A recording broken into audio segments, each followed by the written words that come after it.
नमस्कार, स्वागत है आपका हमारे इस कार्यक्रम में। जैसा कि जानते हैं, आज का हमारा कार्यक्रम है हिंद के सितारे।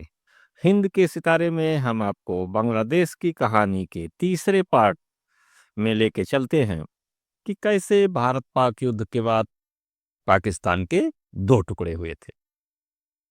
हमने आपको पिछले वीडियो में बताया था कि जनरल टिक्का खां तक की कहानी को बता दिया था। अंतर्राष्ट्रीय दबाव जब बढ़ा पाकिस्तान सरकार पर, तो पाकिस्तान सरकार ने जनरल टिक्का खां को हटाकर उनके स्थान पर जनरल अब्दुल्ला नाम नियाजी को पूर्वी सेना की कमान सौंपी। इधर आंदोलन जो बंगालियों का था वो तीव्र रूप ले चुका था।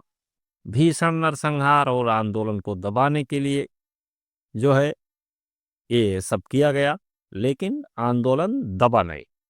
आंदोलन और उग्र हो गया।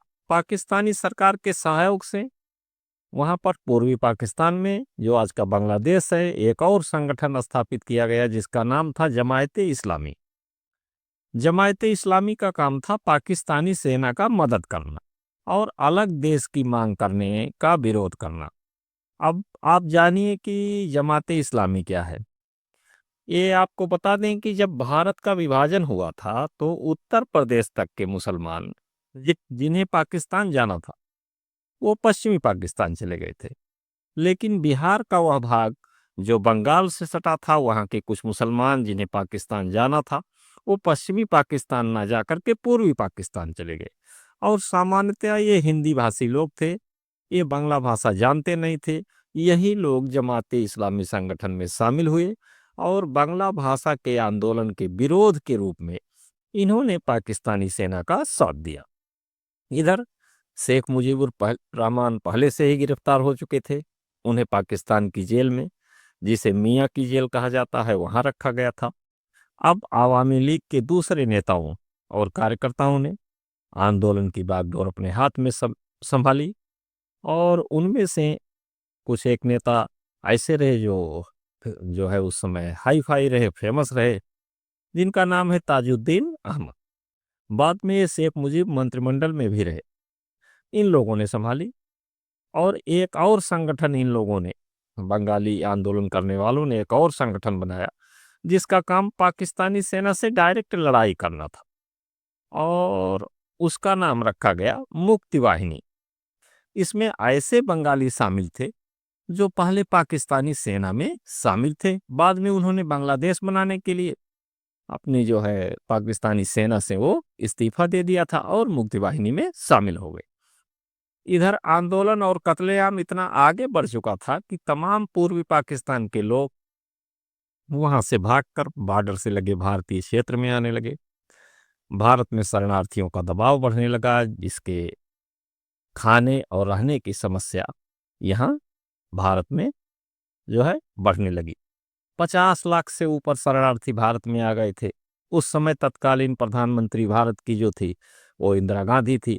उन्होंने दूसरे मुल्क से इस मामले में हस्तक्षेप करने की अपील की और उस समय अमेरिका के राष्ट्रपति थे निक्सन, जो पाकिस्तान के ही सपोर्टर थे और इसलिए मामले में हस्तक्षेप करने को उनसे कोई गुंजाइश की नहीं जा सकती थी।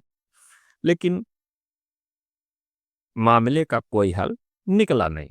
जब मामले का कोई हल नहीं निकल पाया तो पाकिस्तानी सेना, जिसका कमान अब्दुल्ला नियाजी, जिसने बंगाली आंदोलन को दबाने के लिए जो ऑपरेशन सर्चलाइट चलाया था, उसे और तेज किया। सड़कों पर कत्लेआम चलने लगा और उन बंगाली नवयुवकों और छात्रों जो ढाका यूनिवर्सिटी में थे, ढाका यूनिवर्सिटी के अंदर उसने गोली चलाई।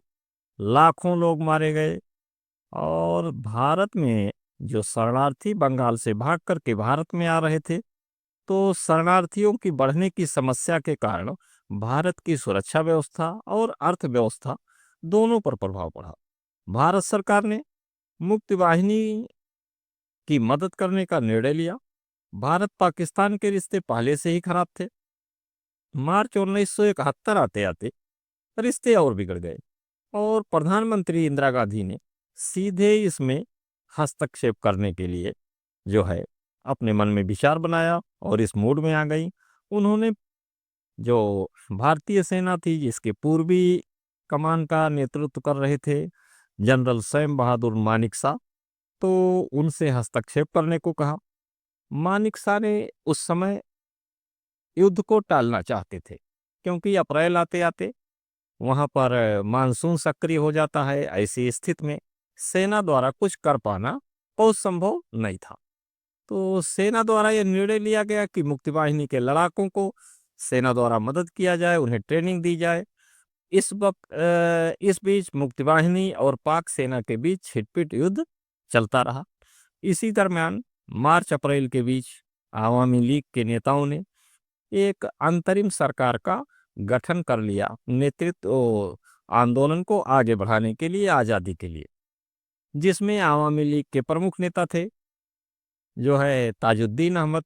उन्होंने सरकार का गठन की पूर्वी पाकिस्तान में ही कर लिया, और जिस जगह जो है पहली अंतरिम सरकार का गठन हुआ था उसका नाम बैद्यनाथ ताल था, जो बाद में बदल करके शेख मुजीब के नाम पर कर दिया गया। इसको हम अपने अगले वीडियो में बताएंगे आपको कि किस तरह से जो है पहली सरकार का गठन हुआ था। अब इसके बाद अप्रैल से नवंबर तक हालात ऐसे ही चलते रहे। वहाँ पर जो है सेना द्वारा लगातार बंगालियों पर दबाव बनाया जाता रहा और उन पर गोलियां चलाई जाती रही। इसी बीच जो है दिसंबर महीना आ जाता है, और 3 दिसंबर को भारत के प्रधानमंत्री श्रीमती इंदिरा गांधी का कलकत्ता में प्रोग्राम था। शाम के करीब 5:15 बजे का समय था, और प्रधानमंत्री के स्टाफ द्वारा उन्हें यह सूचना दी जाती है कि पाकिस्तानी वायुसेना ने भारत के आगरा, जयपुर, पठानकोट सहित कई जो है वायुसेना के अड्डों पर बमबारी कर दी। भारतीय सेना तुरंत हरकत में आ जाती है। सेना पाकिस्तानी हमले का जवाब देने के लिए पहले से तैयार थी, और उसकी जिम्मेदारी मानेकशॉ के ऊपर थी। भारतीय वायुसेना के विमान द्वारा कलकत्ता से श्रीमती इंदिरा गांधी को लखनऊ लाया जाता है। उसके बाद फिर जो है उन्हें दिल्ली भेजा जाता है। तो आज के वीडियो में सिर्फ यहाँ तक, जब तक की लड़ाई शुरू हो जाती है। शेष हम अगले वीडियो में बताएंगे, और तब तक आपके लिए आपको नमस्कार।